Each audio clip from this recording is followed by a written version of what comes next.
서 5장 23절 24절 말씀입니다. 말씀 찾으신 줄 알고 제가 말씀 봉독합니다. 평강의 하나님이 친히 너희를 온전히 거룩하게 하시고 또 너희의 온 영과 혼과 몸이 우리 주 예수 그리스도께서 강림하실 때에 흠없게 보존되기를 원하노라. 너희를 부르시는 이는 미쁘시니 그가 또한 이루시리라. 아멘. 오늘 말씀 안에서 어떤 소망을 찾고 있습니까? 라고 하는 말씀의 제목으로 함께 은혜 나누기를 원합니다. 우리들 데살로니가전서 5장 하면은 생각나는 게 뭐예요? 항상 기뻐하라, 쉬지 말고 기도하라, 범사에 감사하라. 이 말씀이 탁 생각이 나요. 그만큼 아주 복된 말씀이고, 이 말씀 우리 삶 가운데 이제는 뿌리 박혀져서, 인이 박혀져서 그렇게 되어진 말씀이라 생각합니다. 그리고 이제 어느덧 우리는 그 말씀처럼 항상 기뻐해야 된다. 이것이 무엇인가에 대한 개념도 알고 있어요. 그리고 쉬지 말고 기도해라.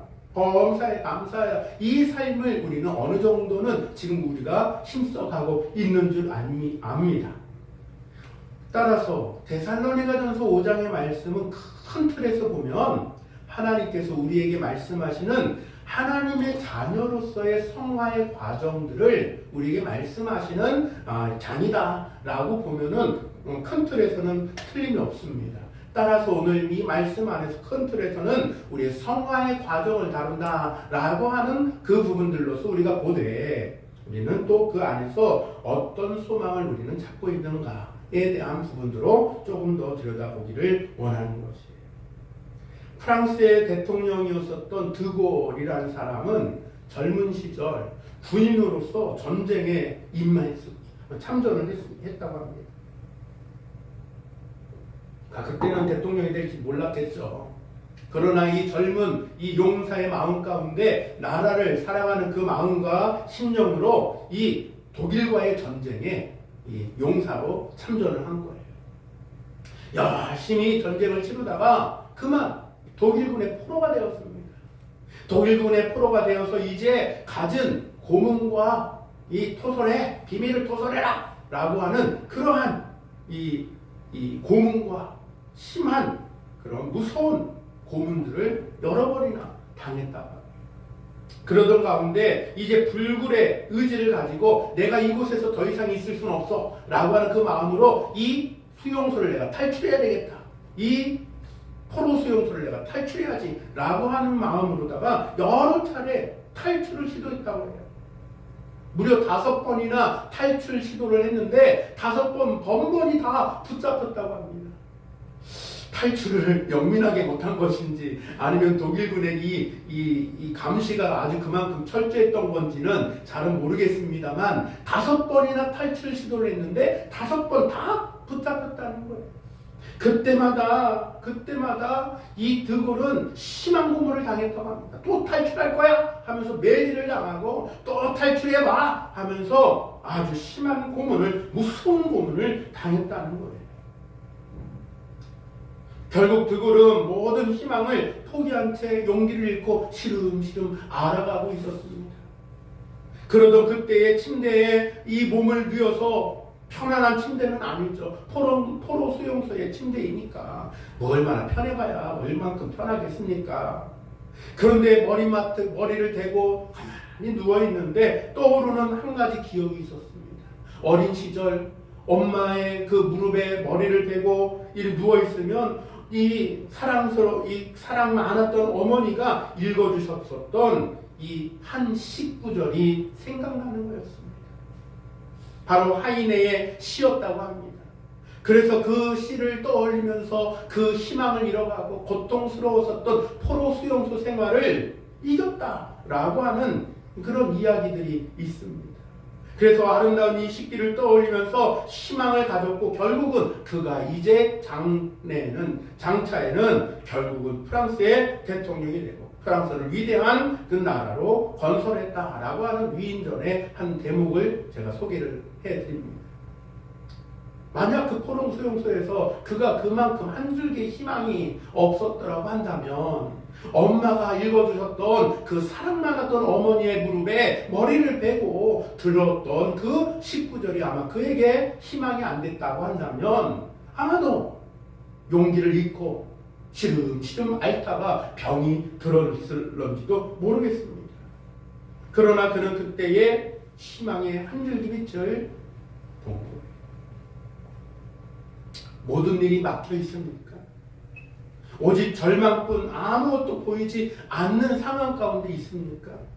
우리에게는 이 드굴 같은 한 줄기 희망되는 식구는 없습니다만, 혹 있을런지도 모르겠습니다만, 이보다 더 좋은 하나님의 더 큰 힘을 줄 수 있는 능력의 말씀이 주어진 줄로 믿습니다. 그리고 우리는 늘 함께 하시는 목자 되신 나의 주, 나의 하나님이 지켜보고 계신다 라고 하는 이 사실도 우리에게는 놀라운 소망이요 힘이 되는 것인 줄로도 믿습니다. 따라서 나의 지금의 소망은 무엇인가? 내가 찾고 있는 소망은 무엇인가?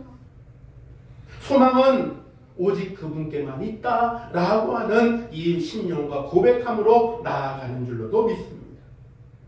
요즘 영화관에 아주 이슈가 되는 하나의 영화가 있더라고요. 신의 악단이라고 하는 영화가 아주 이슈가 되는데, 제가 몇 달 전에 소개를 해드린 바가 있습니다. 신의 악단을 소개한 것이 아니라 북한의 상황을 말씀을 드리면서 가짜 교회, 가짜 교인, 가짜 성가대를 소개하면서, 그런데 그 안에서 진리가 선포되더라, 그 안에서 생명이 싹트더라 라고 하는 말씀을 전했던 바가 있습니다. 근데 이게 영화가 딱 되어져 있더라고요. 그래서 하나님은 많은 놀라운 역사들을 준비하고 계시는구나 라는 점에서도 참 반가운 마음이 있었어요. 물론 여기에는 자칫 주의해야 될 점도 있습니다. 우리가 착각하면 안 되는 게, 이 평양에 한정되어 있는 그러한 내용인 것이지, 북한의 그 곳곳마다 그런 곳에 그런 일들이 있는 건 아니에요.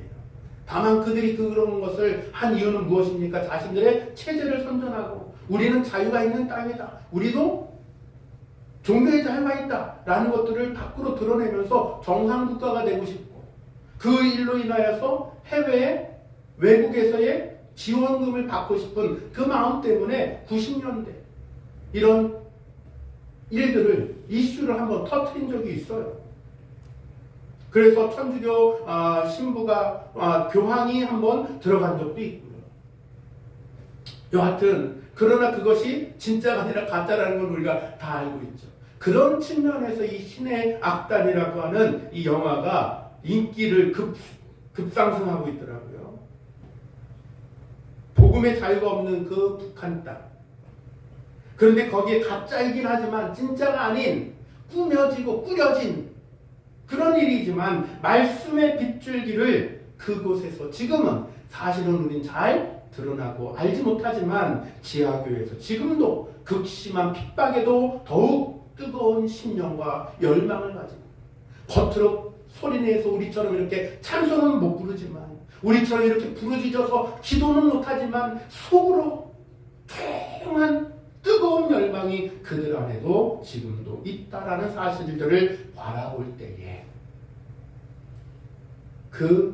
지금 신의 악단이라고 하는 그 영화가 보여주는 내용은 좀 의미가, 보는 이에 따라서 조금은 다를 수 있겠습니다만 좀 놀랍다라는 차원으로도 보게 됩니다. 여하튼 영화의 줄거리는 제가 다 말씀도 드릴 수도 없고, 저도 아직 못 봐서 한번 보아야 되겠다라고 하는 그런 마음은 있습니다만, 잠깐 예고편으로 나온 거 보니까는 아주 기가 막히게 그런 내용들을 다루고 있더라고요. 그래서 우리가 드리는 그런 맹숭맹숭한 그런 게 아닌, 거기서 표현대로 얘기하면은 혁명적으로 찬송을 하더라고요. 혁명적으로.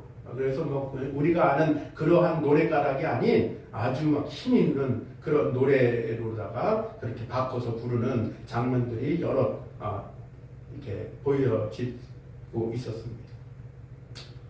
왜 이런 얘기를 말씀드렸냐면, 신앙의 원동력이라는 게 뭘까라는 얘기를 좀 더 해보려고 하는 것이에요. 겉으로 드러나진 것이 신앙의 원동력이 아니라, 우리는 그것을 실제로 눈으로 잘 볼 수는 없겠습니다만, 우리 안에서 역사하신 성령의 능력의 그 힘이 우리 안에 원동력이 되는 줄로 믿습니다. 따라서 우리는 그 힘을, 성령의 힘을 사모하는 저와 여러분들이 되어야 될 줄로 믿습니다. 체험하기를 사모하고 체험하시기를 바랍니다. 시편 42편 5절에서는 이렇게 말씀합니다. 내 영혼아 네가 어찌하여 낙심하면 어찌하여 내 속에서 불안해하는가. 너는 하나님께 소망을 두라. 그가 나타나 도우심으로 말미암아 내가 여전히 찬송하리로다 라는 말씀을 기록하고 있습니다. 어디다 소망을 두라는 거예요? 하나님께 소망을 두고, 하나님께 소망을 두고. 혹시 겉으로 드러내고 표현하지 못하더라도 우리는 우리 신앙의 원동력이 이 심령 속에 성령께서 역사하신다라는 사실들을 조금 더 우리는 들여다보면서 낙심하지 말고 불안해하지 말고 뭐라는 겁니까? 하나님께 소망을 두고 우리가 나아가다 보면 어떻게 하신다는 거예요? 나타나 도우심으로 말미암아 라고 하는 은혜의 체험도 있을 줄로도 믿습니다. 하나님은 따라서 인생 같지 않으십니다. 인생 같지 않기 때문에 우리 사람처럼 조급하지 않아요. 하나님은 함부로 서두르시지 않습니다. 그분은 우리의 삶을 가만히 안전하게 잘 빚어가시기를 원하시는, 마치 끈기 있는 공예가처럼 우리를 완성되기까지 기다리실 준비가 되어 있으신 분이 우리 하나님 아버지인 줄로 믿습니다. 조급해서 채찍질하지 않는다는 거예요. 하나님은 우리들을 완성되게끔 갖고 가고 우리의 성품과 우리의 인격이 그렇게 성화되어져 가기를 원하시는 그 심령으로 우리를 이끄시고 인도하신 줄로 믿습니다. 그렇기 때문에 하나님의 시간은 영원이라는 차원으로 들여다본다고 한다면 하나님은 우리가 주님과 함께하는 그 영원한 나라에서 즐길 그 시간을 고대하고 기다리시는 줄로 믿습니다. 그렇기 때문에 함부로 서두르시잖아요. 그렇기 때문에 대충 하시지 않습니다. 우리가 완성되기까지, 온전히 완성되기를 위하여서 하나님은 공을 들이시는 줄로 믿습니다. 따라서 이와 같이 우리들도 순간적인 방법은 이제는 버려야 됩니다. 세상의 방법 같은 이런 방법은 우리는 이제 버려야 될 줄로 압니다. 순간적인 방법, 임기응변 이런 건 이제 우리는 버려야 된다. 긴 시간을 두고 하나님의 뜻을 알려고 하는 이 자세가 저분들에게 필요한 것이고, 이제는 우리는 세상의 방법에서 돌아서서 주님만이 원하시는 그 방법과 방식대로 우리는 나아가야 할 줄로 믿습니다. 하나님은 우리의 어려움과 연약함을 외면하시는 것이 아니에요. 이 어려움과 연약함을 통하여서 우리를 완성시켜 나가시는 줄로 믿습니다. 그러니 기꺼이 도우신다 라고 하는 우리는 그 차원에서 잊지 말고 두려워하지도 말고 뭐하지도 말고 낙심하지도 말고 불안해하지도 말고 나를 만드실 그 하나님을 바라보면서 우리는 나를 완성해 가시는 하나님을 찬양해야 될 줄로 믿습니다. 그러므로 그분의 격려는 우리는 우리를 향하여서 끊임없이 지속하고 있다 라는 사실들도 결코 잊지 않기를 간절히 소망합니다. 지금 당장 뭔가 안 보여도, 지금 당장 뭔가 확 변하는 게 없어 보여도 우리는 어리석음으로 나아가서는 안 될 줄로 믿습니다. 사람의 방법처럼 인간적인 방법으로 조급해하면 안 된다. 조급할 필요가 없어. 물론 여기에는 하나님의 타임, 하나님의 시간이 필요합니다. 그분이 원하시는 그 타임, 그 시간이 저들에게 역사하실다라는, 때때로는 하나님이 원하시는 그 방법과 방식대로 우리의 시간과는 다르지만 때로는 급하게, 또는 때로는 더욱더 빨리, 때로는 우리가 생각하는 것보다 더 더딘 것 같아도 그분께서 우리를 성화시켜 나가시는 줄로 믿습니다. 따라서 우리는 그분이 나를 어떻게 성화시켜 나가는가에 대한 소원을, 소망을 우리는 가져야 되고 찾아야 될 줄로 믿습니다. 오늘 본문 말씀을 통해서 사도 바울은 바로 이러한 점에, 이러한 관점에서 데살로니가 교인들에게 편지하고 있는 거예요.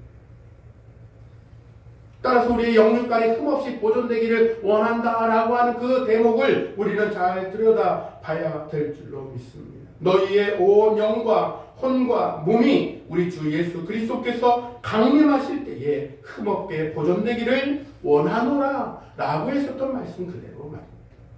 이 말이 무슨 말입니까? 우리가 성전한 삶을 살도록 원한다라고 하는 기도인 줄로 압니다. 따라서 오늘 본문 말씀 통해서 우리는 성화는 무엇인지 그리고 어떻게 우리가 되어져 가는지도 몇 가지로 한번 살펴보기를 원합니다. 첫 번째로 성화는 진행적이다라는 것이 점진적인 진행, 점진적인 성화 말입니다. 모든 그리스도인들은 예수 그리스도 안에서 우리가 세상과 구별되고 하나님께 속해 있음을 알게 됩니다. 누구 안에서요? 그리스도 안에서. 그리스도 안에서. 따라서 하나님을 위해서 우리는 살아야 할 책임이 주 안에 사는 자들에게는 있다라는 것이. 이러한 일들로 바라볼 때 주 안에 사는 저 여러분들은 세상으로부터 구별이 어떠한 때만 되는 것이 아닌 매 순간 매 순간 우리의 삶에서 밝혀야 한다라는 것입니다. 따라서 성도는 하나님의 형상을 담는 일에 전념함이 조금 더 이상한 일이 아니다라는 것이에요. 우리가 다른 데 전념할 것이 아니라 바로 이러한 일이에요. 하나님의 형상을 담는 일에 우리는 전념하는 저들이 되어야 될 줄로 압니다. 성화는 하나님이 값없이 주시는 은혜의 행위다라는 말이 있습니다. 구원이 하나님의 선물인 것처럼 바로 이 성화도 하나님께서 우리에게 값없이 주시는 은혜의 행위라는 것이에요. 내가 바뀌어지려고 해서 바뀌는 것이 아니라 하나님께서 역사하시고 주께서 우리에게 주시는 은혜 가운데 우리가 그렇게 따라갈 수 있고 나아갈 수 있도록 도우시는 은혜 말입니다. 이 은혜로운 사역에 의해서 우리는 그리스도를 조금씩 닮아가게 된다는 거예요. 야, 저 사람 보면 예수님을 보는 것 같아 라는 그 말이 이럴 때 바로 실현이 되는 거예요. 하나님은 서두르시지 않기 때문에 우리가 조금씩 누구를 닮기를 원하신다고요? 그리스도를 닮기를 우리를 위하여서 행하십니다. 은혜의 행위를 하신다라는 것이죠. 그런 의미에서 성화는 진행적이다라는 것입니다. 이 진행적이다라고 하는 이 말은 무슨 말인가? 그리스도인들이 거룩함을 쫓아야 한다는 얘기인 거예요. 히브리서 12장 14절 말씀에 모든 사람과 더불어 화평함과 거룩함을 따르라. 이것이 없이는 아무도 주를 보지 못하리라 라는 말씀 그대로인 것입니다. 화평함과 거룩함을 따르라. 또한 온갖 더러운 것에서 자신을 깨끗게 함으로써 하나님의 거룩함을 온전히 이루어야 한다라는 의미를 고린도후서 7장 1절에서 말씀하고 있는데, 그런즉 사랑하는 자들아, 이 약속을 가진 우리는 하나님을 두려워하는 가운데서 거룩함을 온전히 이루어 육과 영의 온갖 더러운 것에서 자신을 깨끗하게 하자라는 말씀이 기록된 것을 기억해야 된다는 거죠. 우리는 육을 떠나 있지 않잖아요. 그렇기 때문에 이 육을 떠나 있지 않은 상태에서 이 육과 영이 온갖 더러운 것에서 늘 언제나 깨끗하여질 수 있도록 나 자신을 깨끗하게 하기 위하여서 누구를 따라야 된다는 거예요? 그리스도를 따르고 성령님의 인도하심을 소망해야 된다라는 그 말인 거예요. 또한 성화는 실제적이다라는 것이, 이건 이상주의적인 어떠한 철학이 아니에요. 실제적이다라는 것입니다. 따라서 이 성화는 우리의 삶 속에서 실제적으로 역사해야 된다는 것입니다. 실제적이라 함은 성화가 의로운 삶을 살아가는 것임을 뜻한다라는 것이. 물론 나는 의롭지 않지만 예수의 의를 힘입어서 우리는 의로운 삶을 살도록 성령님이 도우시는 그 은혜가 있을 때, 이 전제가 있을 때 가능해지는 것을 우리는 또다시 한번 짚어볼 필요가 있는 것이죠. 따라서 우리는 끝없이 실패를 거듭하더라도, 지난주에도 우리 기도 가운데 있었습니다만 끝없이 실패하더라도, 또 넘어지고 또 자빠질지라도 우리는 분명히 아마 그런 것을 또 그 전철을 밟을지라도 뭐 하지 않아야 된다는 거예요? 좌절하지 않아야 된다는 거예요. 포기하지 않아야 된다는 것이, 하나님의 거룩하신 뜻에 우리는 합당한 삶을 살기 위해서 앞으로 나아가는 이 노력이 필요하다는 것입니다. 그럴 때 우리가 어떻게 된다고요? 성화가 실제적으로 되어진다. 자칫 착각하는 경우가 있습니다. 예수님을 믿는 것만으로 나는 변할 거야. 이건 큰 착각이에요. 큰 착각. 예수님을 믿는 것만으로 온전한 자가 될 것이다 라고 생각하는 거 큰 착각이다라는 거예요. 무슨 말인가? 이상한 말씀 아닌가? 아니, 이게 맞는 얘기입니다. 구원과 조금 다른 이야기겠습니다만, 내가 예수를 믿는 것만으로 내가 온전한 사람이 된다? 착각이에요. 착각. 내 속에서 끝없이 꿈틀거리고 솟아나는 그 욕망을 우리는 끊어버려야 되는데, 믿는 것만 하늘에서 감 떨어지기를 바라는 것처럼 그러면 안 된다는 거예요. 거룩한 소욕에 따라 우리 살기를 위해서 순간순간 결단해야 된다라는 그 내용이 그 안에 들어가야지 예수를 믿는 것만으로 우리가 온전해지지 않는다는 거예요. 그러니 예수 믿는다라는 그 말에는 우리가 온전하여지기 위하여 나는 무엇하고 있는가를 살펴보고 들여다봐야 된다는 거예요. 나의 자아를 십자가에 못 박고 주님이 십자가에 못 박히신 것처럼 말입니다. 나를 묻어버리고 예수님이 그 십자가에서 숨지신 후 무덤에 묻히신 것처럼 말입니다. 나의 자아가 십자가에 달리고 묻혀지고 끊임없이 거듭나는 이 삶, 주님이 부활하신 것처럼 나도 날마다 거듭나는 이 생활, 이 삶을 사는 자만이 위대한 승리를 쟁취하게 된다는 것입니다.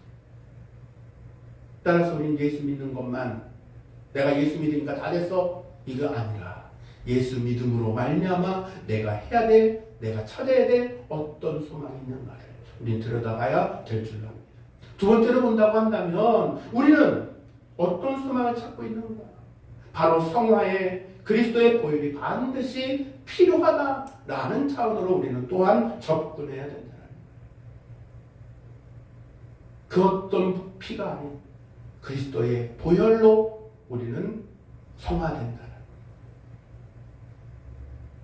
요한일서 1장 7절에는 그리스도의 보혈로 성화된다는 사실에 대해서 잘 드러내고 말씀하고 계시는데, 그가 빛 가운데 계신 것 같이 우리도 빛 가운데 행하면 우리가 서로 사귐이 있고 그 아들 예수의 피가 우리를 모든 죄에서 깨끗하게 하실 것이요 라고 분명하게 말씀하고 있습니다. 누구의 피가요? 아들의 피가. 예수의 피가 우리를 모든 죄에서 깨끗게 한다는 것입니다.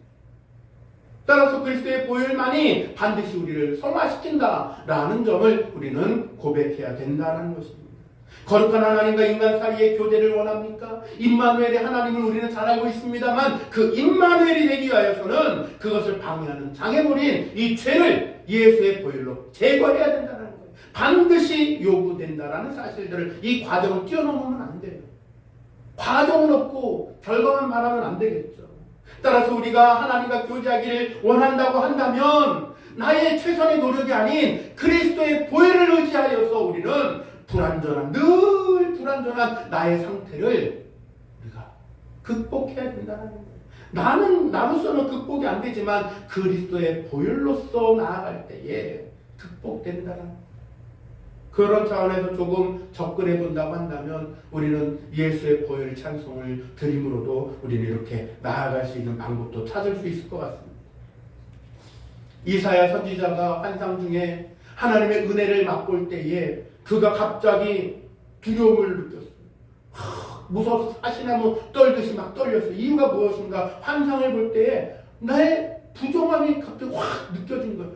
야, 이런 난 죽겠는데? 싶은 거예요. 왜요? 하나님 앞에 부족한 자는 죽는 거예요. 사람의 모습으로서 나아갈 수도 없거니와 대제사장만이 그것도 어떻게 될 때에 그 조건이 맞아질 때 그 지성소 안에서의 거룩한 행위를 하는 거예요. 그런데 그렇게 하다가도 어떻게 될 수도 있어서 발에다가 끈을 묶고 들어갔으니까 죽을 수도 있어서 발에다 끈을 묶고 들어간 거예요. 방울 달고. 딸랑딸랑 소리 안 나고 안 움직이고 끈이 이렇게 움직이는 게 동작이 없으면은 끈을 당겨보는 거예요. 죽었는지 살았는지. 그렇기 때문에 이사야 선지자가 갑자기 두려워진 거예요. 나의 부정함이 확 느껴지니까 나는 너무 부정한 자다. 그래서 하나님 앞에 막 엎드렸어요. 저는 부정한 자입니다. 저는 부정한 자입니다. 우리말로 바꿔서 제가 얘기를 해본다면 살려주세요라는 아마 SOS를 치지 않았나 싶습니다. 그래서 그가 뭐라고 얘기했습니까? 제단 숯불로 제 입을 찢어주세요라고 하나님 앞에 고백하고 기도해보고, 그때 천사가 어떻게 했다고 그랬습니까? 제단에 숯불을 집어서 집게로 부침갱이로 집어서 그 입술을 찢었다. 그랬더니 그때서야 이사야가 두려움을 떨쳐낼 수 있었다. 우리는 나의 죄로 인하여서 하나님 앞에 나아감을 막히지 않아야 될 줄로 믿습니다. 물론 이 죄라는 것에 대한 개념은 여러분들도 잘 아실 겁니다. 회심은 일생에 딱 한 번만 하면 돼요. 그러나 회개함은 끊임없이 우리 안에서 일어나야 한다는 점에서 말입니다. 이러한 모든 과정이 저와 여러분들, 우리 성도들 가운데, 전생의 가운데 계속해서 걸쳐서 필요하다라는 거예요. 그러나 성도들은 매일매일의 회개를, 매일매일의 죄를 위하여서 기도해야 될 줄로 압니다. 성도들이 아무리 오랜 신앙의 경력을 가지고 있다 할지라도 매일의 회개가 없다면 변화할 수가 없어요. 왜냐하면 철저한 회개만이 같은 죄의 재범을 방지하기 때문에도 그렇습니다. 그리스도의 보혈은 우리의 범죄를 제거해주는 자동 청소기가 아니에요. 저도 집에서 청소기 막 돌려봅니다만 이렇게 손쉬운 게 그런 게 아니에요. 그리스도의 보혈은 우리는 믿고 나아가는 그러한 은혜가, 그러한 우리들의 모든 일들이 필요할 줄로 믿습니다. 믿음의 행위 말입니다. 그리스도의 보혈은 우리의 죄악을 씻어주시되 철저한 반성과 거듭남이 있을 때에만 우리의 죄를 씻어주신다라고 하는 이 원리를 잊어서는 안 될 줄로 믿습니다. 우리가 진정으로 죄를 뉘우치고 회개할 때에 그리스도의 보혈은 가장 유용한 성화의 수단이 된다라는 사실입니다. 세 번째로 살펴본다고 한다면 성화의 주도자는 누구십니까? 성령님이다라는 거예요. 보혜사 성령은 그리스도의 강구를 통해서 아버지께서 보내주신 그리스도의 영이다라고 요한복음 14장 16절 말씀에 기록하고 있습니다. 내가 아버지께 구하겠으니 그가 또 다른 보혜사를 너희에게 주사 영원토록 너희와 함께 있게 하리니 라고 말했습니다. 또한 예수님도 요한복음 16장 8절에서도 말씀하시기를 그가 와서 죄에 대하여 의에 대하여 심판에 대하여 세상을 책망하시리라 라는 말씀을 하신 바가 있는데, 이 말의 뜻이 무엇인가? 성령은 우리의 죄를 꾸짖고 의를 생각나게 하신다라는 그런 분이시다라는 말씀인 거예요. 성령은 우리에게 끊임없이 거룩한 소욕을 불어넣으시는 분이다라는 그 말씀을 하신 것이고, 또한 우리로 하나님의 뜻에 맞게 따라 행하도록 역사하시는 분이 성령님이다 라고 하는 차원에서 이 말씀을 우리는 들어야 된다는 거예요. 우리의 마음속에 간혹 선악 간에 혹은 신앙과 불신앙 간에 심한 갈등을 일으키는 것은 우리가 세속에 물들지 못하도록 욕망을 거스르고 성령의 거룩한 소욕을 따라 살 수 있도록 성령이 불어넣으시기 때문에 그런 갈등도 느낀다라는 거예요. 세상의 욕망을 따라가는데 아무런 의심도 없이 졸졸졸 따라가, 그거는 큰일 나는 거예요. 우리가 대처해야 될 최상의 방법에 대해서 갈라디아서 5장 16절을 말씀은 어떻게 권면하고 있는가? 내가 이르노니 너희는 성령을 따라 행하라. 그리하면 육체의 욕심을 이루지 아니하리라 라고 분명하게 말씀하고 있습니다. 따라서 나를 주도하시는 분은 누구시라고요? 성령님이시라고요. 성령의 주된 사역인 바로 우리를 깨우고 우리를 하나님이 원하시는 방법과 방식대로 그 길을 인도하신, 생명의 길을 걸을 수 있도록 인도하신 그 주역이신 그 성령님을 따라서 우리가 충만함을 이루며 살아가는 저런들이 되길 바랍니다. 마지막으로 본다면 우리는 어떤 소망을 찾아야 됩니까? 바로 하나님의 말씀은 우리를 성화시키는 유일한 길잡이다 라고 하는 차원에서 우리는 하나님의 말씀을 찾아야 될 줄로 믿습니다. 모든 성경은 하나님의 감동으로 된 것으로 교훈과 책망과 바르게 함과 의로 교육하기에 유익하니 이는 하나님의 사람으로 온전하게 하며 모든 선한 일을 행할 능력을 갖추게 하려 함이라 라고 디모데후서 3장 16절과 17절 말씀을 기록하고 있습니다. 하나님의 사람으로 온전케 되길 말입니다. 사람이 아무리 거룩하게 되기를 원해도 이것이 없이는 불가능하다. 하나님의 말씀의 길잡이가 없이는 우리는 거룩함에 이를 수 없다라는 것을 우리는 인식해야 된다라는 것입니다. 그래서 하나님은 우리에게 확실한 길잡이가 되어 주신 줄로 믿습니다. 무엇을 통해서요? 말씀을 통해서 말입니다. 하나님의 말씀 속에서 하나님의 거룩한 성품과 뜻을 발견하고 그 길을 찾는 저 여러분들이 되는 줄로 믿습니다. 따라서 하나님의 말씀에 의해 우리는 지도받고 양육받는 거룩한 하나님의 자녀들이 되어야 될 줄로 믿습니다. 간혹 하나님의 말씀은 뒤로 제껴놓고 열심과 봉사로만 신앙생활하려고 하는 반쪽짜리 신앙생활을 하는 경우들도 보게 되는데 이런 경우는 반쪽에 불과합니다. 봉사도 좋고 열심도 좋고 열정도 좋습니다만 하나님의 말씀이 배제되는 그 열심과 봉사는 반쪽짜리도 안 되는 거예요. 사실 하나님의 거룩한 백성으로 우리가 온전히 성장하려면 하나님의 말씀이 바탕이 될 때에 유일한 길잡이인 하나님의 말씀을 붙잡을 때에 우리는 온전히 성화되고 성장할 줄로 믿습니다. 이제 마무리하겠습니다. 하나님의 말씀은 저 여러분들 같은 하나님의 자녀들, 하나님의 백성들에게 신앙 성장이 있어서 없어서는 안 될 영적인 양식이다라는 점을 잊지 않길 바랍니다. 우리의 몸을 위해서도 우리가 뭘 먹어요? 영양제도 먹고 비타민도 먹지 않습니까? 필수 영양소를 잘 보급하려고 하지 않습니까? 그런 것처럼 우리의 영혼을 위해서 건강한 교회, 건강한 영혼을 위하여서 우리가 주님 다시 오시는 그때까지 우리가 성도가 하나님의 백성이 하나님의 자녀가 영혼뿐만 아니라 우리의 몸도 온전히 보존되어야 될 줄로 믿습니다. 육신을 정욕에 이끌린 대로 오염시키지 않고 성도의 몸이라고 생각할 때에 우리는 아무쪼록 건강한 성도, 건강한 교회가 되도록 2026년에 우리 예수비전교회와 성도가 되기를 주님의 이름으로 간절히 축원합니다.